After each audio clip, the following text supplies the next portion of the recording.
ఈరోజు కావగ నియోజకవర్గానికి సంబంధించి కొన్ని సమస్యల మీద కలెక్టర్ గారిని కలవటం జరిగింది.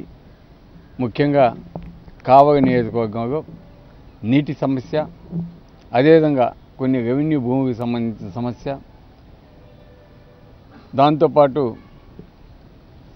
అక్కడ అభివృద్ధికి సంబంధించి ఎయిర్పోర్టు సమస్య, వీటన్నిటి మీద కూడా కలెక్టర్ గారిని కలిసి తెలియజేయడం జరిగింది. ఈరోజు ముఖ్యంగా కావగ నియోజకవర్గంలో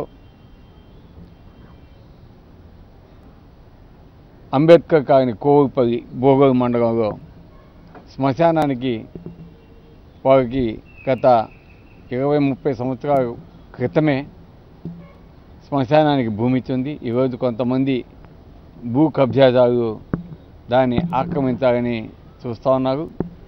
దాని మీద కలెక్టర్ గారికి ఫిర్యాదు చేయటం, దానికి కాంపౌండ్ కూడా నిర్మిస్తే బాగుంటుంది అని చెప్పడం కూడా జరిగింది. దాన్ని రెవెన్యూ అధికారుల దృష్టికి, ఆర్డీఓ దృష్టికి కూడా కలెక్టర్ గారు తీసుకెళ్ళడం జరిగింది. ఇమ్మీడియట్గా దాన్ని పరిశీలించి తగిన చర్యలు తీసుకోవాల్సిందిగా కూడా తెలియజేశారు. అదేవిధంగా ఒట్టూరు గ్రామంలో కూడా ఈ శ్మశాన ప్రాబ్లం ఉంది, అది కూడా కలెక్టర్ గారు ఆర్డీఓకి తెలియజేయడం జరిగింది. అదేవిధంగా ఈరోజు ఒట్టూరు గ్రామంలో మోడల్ స్కూల్ అనేది ఉంది. మేమంతా కూడా చాలామంది తీర ప్రాంతంలో మత్స్యకారులు ఉన్నాం. మాకు కొన్ని సీట్లు కేటాయిస్తే బాగుంటుంది, మత్స్యకార పిల్లలకి ఒక 10% సీట్స్ మా ప్రాంతంలో ఉంది కాబట్టి మా పిల్లలు చదువుకునే దానికి మాకు ఒక 10% సీట్స్ ఇస్తే బాగుంటుందని ఈరోజు వాళ్ళంతా కూడా అడగడం జరిగింది. దాన్ని కూడా ప్రభుత్వం దృష్టికి తీసుకెళ్ళి అటువంటి స్కూల్లో వాళ్ళ పిల్లలు చదువుకునే దానికి పర్మిషన్ కూడా అడుగుతానని చెప్పడం జరిగింది. ఇస్తే చాలా సంతోషం.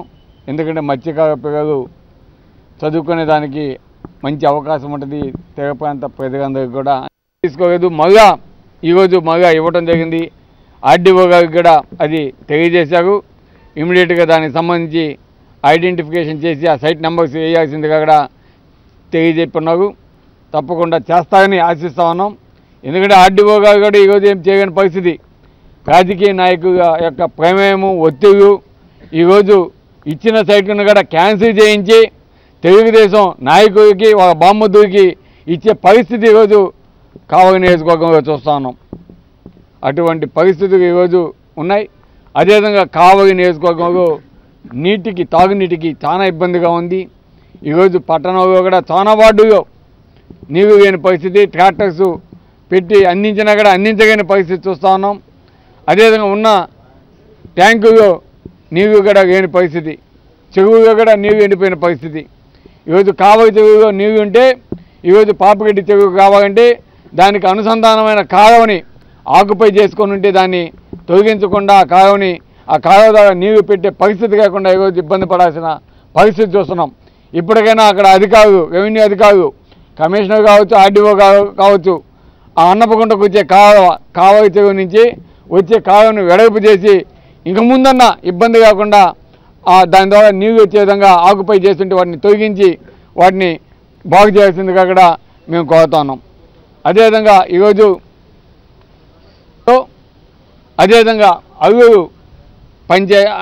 అల్లూరు మండలంలో కావగ గోవ మండలం, అదేవిధంగా అల్లూరు మండలం వాటి ప్రైవేట్ ప్రాజెక్ట్స్ నీటికి ఏర్పాటు చేస్తున్నారు. ఈరోజు ఆ ప్రైవేట్ ప్రాజెక్ట్స్కి కూడా నీరు అందించలేని పరిస్థితి. కావగ గోవ మండలంలో ఇంకా ఒక 30% గ్రామాలకి పైపు లైన్ కూడా వేయక, అదేవిధంగా ఈరోజు అన్నగారి పాలనలో బోర్ వేస్తుంటే గ్రౌండ్ వాటర్ తగ్గిపోయి అవి ఎండిపోయి ఈరోజు నీరు అందియలేక ఈరోజు ప్రజలంతా కూడా గ్రామాలు ఇబ్బంది పడుతూ ఉన్నారు. కొన్ని గ్రామాలకి నీరు సప్లై కాక చాలా దూరం నుంచి కూడా పోయి తెచ్చుకునే పరిస్థితి చూస్తున్నాం. అదేవిధంగా అభివృద్ధికి వస్తే అక్కడ సమ్మర్ స్టోరేజ్ ట్యాంక్ ఒకటి అనుసంధానం చేస్తుంది. దానికి ఎందుకుని నెగోషియేషన్ చేస్తున్నారో ఈరోజు అక్కడ గ్రామాలన్నిటి కూడా నీరు అందించగాక, అదేవిధంగా చెరువుగా నీరు ఉంటే వాటిని చేపలు పట్టుకునే దానికోసమని నీరు అన్నీ కూడా ఈ మధ్య వదిలేదంటే తెలుగుదేశం నాయకులు సిగ్గుతో తలదించుకోవాలి. ఈరోజు ప్రజలు తాగునీటి కాక పశువులకి నీరు కాక ఇబ్బంది పడుతూ ఉన్నారు. ఈరోజు చెరువుకి అన్నిటికి కూడా నీరు వదలని పరిస్థితి.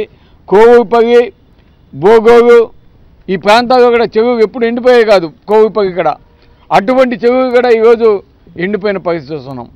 ఇవన్నీ ఒక ఎత్తైతే ఈరోజు కావలి నియోజకవర్గంలో ప్రజలంతా కూడా 1000 కళ్ళతోటి ఎదురు చూస్తూ ఏదో ఒక ప్రాజెక్ట్ అన్నా వస్తుంది. ఎయిర్పోర్ట్ రామాయపట్నం ఇంతవరకు స్టార్ట్ చేయలేదు, ఫిషింగ్ హార్బర్ ఇంతవరకు చేయలేదు. అదేవిధంగా ఎలక్షన్స్కి ముందు కొన్ని గ్రామాల్లో పెద్ద పెద్ద స్టోన్స్ వేసి పెద్ద పెద్ద స్టోన్స్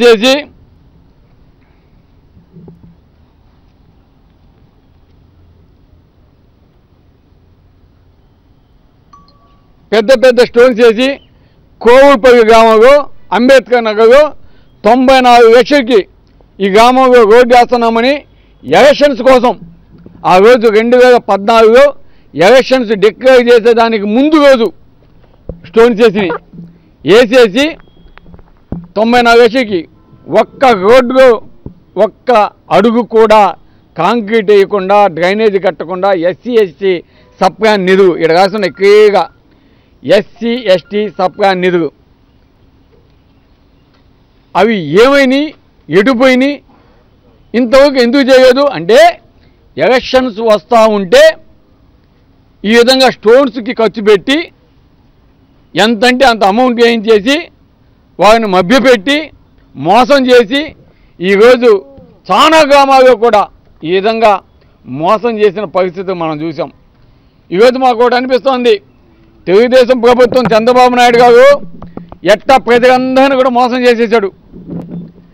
ఇల్లు కట్టిస్తామన్నాడు, డ్వాక్రా అక్క జగమ్మ లోన్ మాఫీ చేస్తామన్నాడు, రుణమాఫీ చేస్తామన్నాడు, 2000 రూపాయలు ఇస్తామన్నాడు. ఒకటి కాదు, రెండు కాదు, ఒక 100 వాగ్దానాలు చేశాడు. ఈరోజు అన్నీ కూడా ఏ ఒక్కటి చేయకుండా మన ఆంధ్రప్రదేశ్లో ఉన్న 5 కోట్ల మంది ప్రజల్ని మోసం చేశాడు. అది ఎయిర్పోర్టు ఈరోజు ఎయిర్పోర్టు నెల్లూరు జిల్లా ప్రజలందరూ కూడా చాలా బాధపడుతున్నారు. మహానుభావుడు దివంగత ముఖ్యమంత్రి వైఎస్ రాజశేఖర రెడ్డి గారు నెల్లూరు జిల్లాకి ఎయిర్పోర్ట్ కావాలా, ఇక్కడ ఎస్సీజెడ్లు కావాలా, అదేవిధంగా కృష్ణపట్నం లాంటి పోర్టు కావాలా, అదేవిధంగా ఇక్కడ ప్రజలందరూ కూడా ఒంగోలు ప్రజలకు కానీ, కావలి ప్రజలకు కానీ, నెల్లూరు ప్రజలకు కానీ, అదేవిధంగా ఈ ఎస్సీజెడ్లకు కానీ, పక్కనున్న కాన్స్టిట్యున్సీస్ ఆత్మకూరు కావచ్చు, ఉదయగిరి కావచ్చు, వీటన్నిటికి కూడా దగ్గరగా నేషనల్ హైవేకి పక్కనే ఉండే విధంగా ఈరోజు ఎయిర్పోర్ట్ కావాలని ఆ రోజు డిసైడ్ చేసి ఎయిర్పోర్ట్ కోసమని భూమి సేకరిస్తూ ఉంటే ఈరోజు ఆ ఎయిర్పోర్ట్ని కృష్ణపట్నానికి పంపిస్తామని సీఎం చెప్తాడు. ఇంకొక ఆయన వచ్చి అసలు ఈ జిల్లా నుంచే పంపించేస్తామని చెప్తారు. ఈరోజు అధికారులు ల్యాండ్ అక్వైర్ చేయకపోతున్నారని చెప్తారు. ఒక పక్క రైతు ఇబ్బంది పడుతున్నామని చెప్తారు. ఇదంతా కాదు, అసలు కథ ఏంటంటే ఈరోజు ఆ ల్యాండ్లో ఒక గవర్నమెంట్కి సంబంధించిన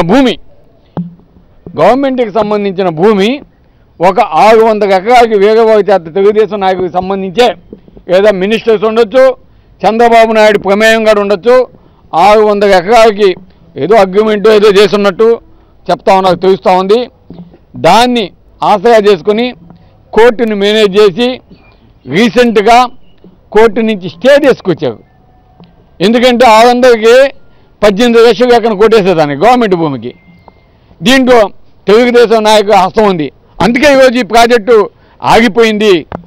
దాని మీద కావాలంటే సిబిఐ ఎంక్వైరీ అయింది. ఎందుకు ఈ విధంగా అయింది? గవర్నమెంట్ ల్యాండ్ అసలు అమ్మచ్చా? Government land అమ్మచ్చా? ఆ జడ్జి కాదు గవర్నమెంట్ ల్యాండ్ ఒక ఎవడైనా అగ్రిమెంట్ చేసుకున్నా కొన్నా స్టే ఎట్టిస్తాడు, ఇవ్వకూడదు. కాబట్టి దీని వెనక తప్పకుండా తెలుగుదేశం సంబంధించిన నాయకుడు హస్తం, మినిస్టర్స్ హస్తం, ఏదో చంద్రబాబు నాయుడు హస్తం తప్పకుండా ఉంది. దీన్ని ఇమీడియట్గా చంద్రబాబు నాయుడు గారు సాగు చేయాలి. అంటే ఈరోజు చంద్రబాబు నాయుడు నేను గొప్ప, నేను అమరావతి కడతాను, నేను 30 నుంచి 40,000 ఎకరాలు ఆడ ఇది చేశాను, అక్వైర్ చేశాను, నాకున్న తెలివి ఎవరికి లేదు అని డబ్బా కొట్టుకుంటాడు. ఈరోజు ఆఫ్టర్ ఒక 1200-1300 ఎకరాలు ఇక్కడ ఉంటే విమానాశ్రయం అంతా అలాట్ అయ్యి కన్స్ట్రక్షన్ రెడీగా ఉండి టెండర్స్ పిలిచి కట్టబోయే సమయంలో ఈరోజు ఆ ల్యాండ్ అవ్వలేదు, ఎవడో కోర్టులో స్టే చేశాడని దాన్ని అక్వైర్ చేయకుండా ఏ విధంగా వదలతో చంద్రబాబు నాయుడు ఆయన తిక్క కూడా కాదు.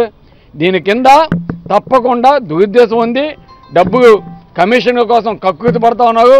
తప్పకుండా దీని మీద ఒక సిబిఐ ఎంక్వైరీ చేయాలని కూడా మేము కోరుతా ఉన్నాం.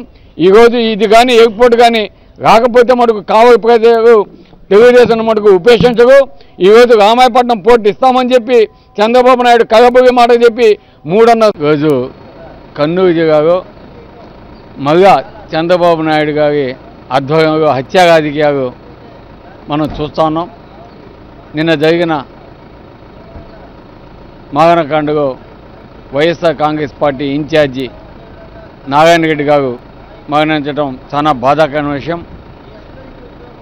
ఈరోజు వారి కుటుంబానికి అదేవిధంగా వారికి నా ప్రగాఢ సానుభూతి తెలియజేస్తున్నాం.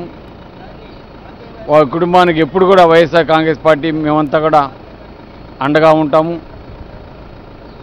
ఆయన మనసుకి శాంతి చేకూరాలని మేము భగవంతుని ప్రార్థిస్తూ ఉన్నాం.